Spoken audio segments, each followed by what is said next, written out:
When I arrived home yesterday, I received this really nice box of alpaca for fiber trade processing from Rachel of SHF Alpacas. And I just want to say that whenever I get fiber from someone named Rachel, it's always the most wonderful alpaca. So I'm really looking forward to this. Hi to all my Rachels out there. You guys are wonderful. Okay, now, whenever I do a trade, wherever it comes from, Facebook or wherever, I have a fiber processing form that gets filled out, and it goes with the fiber each step. And that ensures that nothing gets confused, and it makes it easy for me to tack up on my board and look at where I am in my processes of things. Okay, so it has, of course, the address. It has the fiber type, the animal, the name of the animal, because I know sometimes people like to have their animal names on their tags.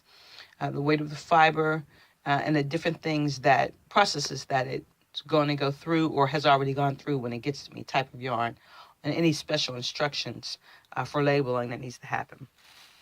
Okay, so the first one I'm going to do, because Rachel was very kind to print out one for each of the different fleeces that she sent me. So let's see. And I kindly scraped out the address there because I don't want Rachel to have any stalkers. Okay, so this is the black, from what I can tell here, and this is going to be the first one.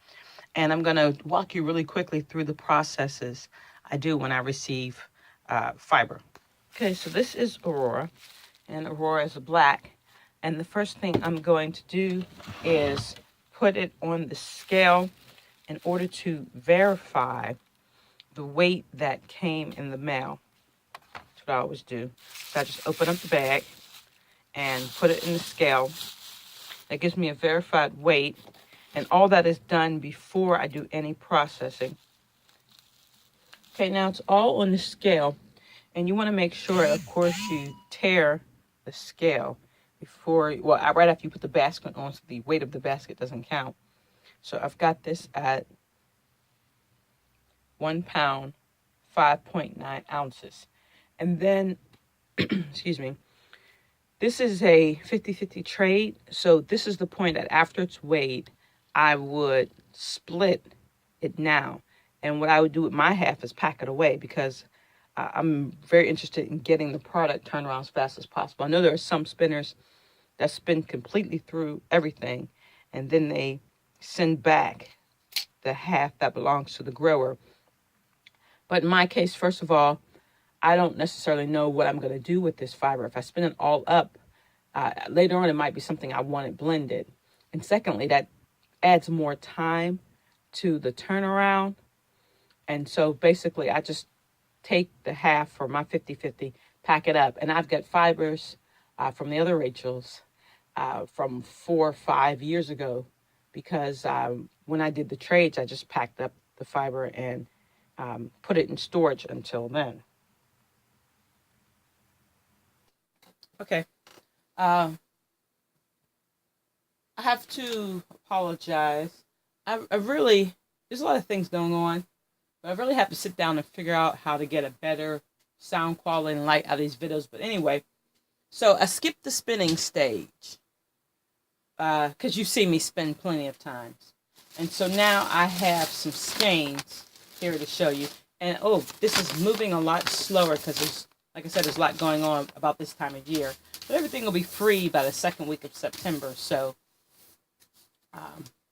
I'll start moving along better at that time. So here we go. So you can see the form, a little crinkled. But here's the form that came along. And so far, this is the Bay Black.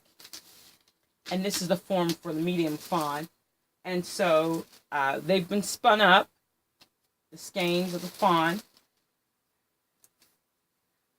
and the skeins of the black. And basically, I just skein up everything and tie it, make it all secure. And I do all of this till I'm completely done.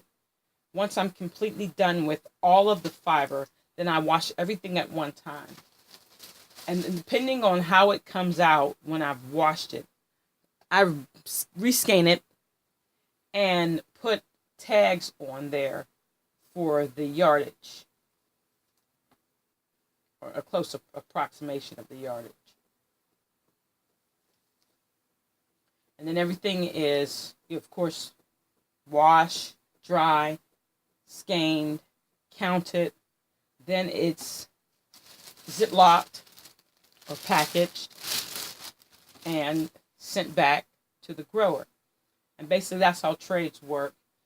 Depending on what time of the year it is, what it is I'm actually doing. And I try never to accept more than one trade at a time because I'm doing a lot of spinning for myself. Usually I spend about £1 a month in trades.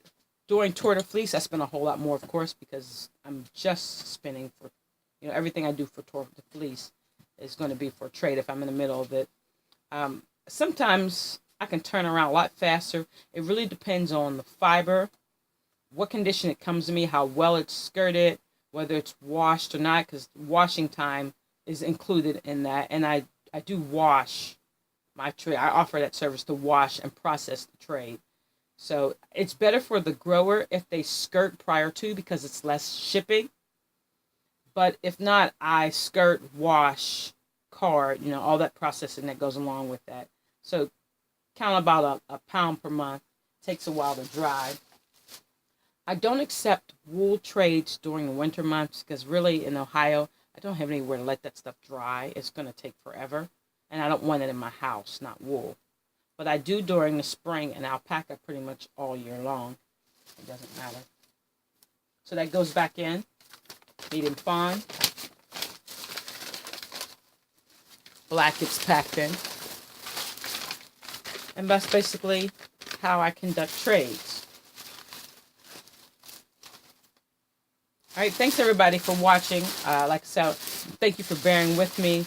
It's been kind of crazy, but I'm working to get better with these videos. Thank you all for stopping by my little messy studio.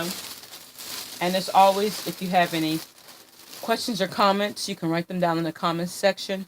Or if there's anything that video you want me to do in particular, let me know. I'm up for a challenge.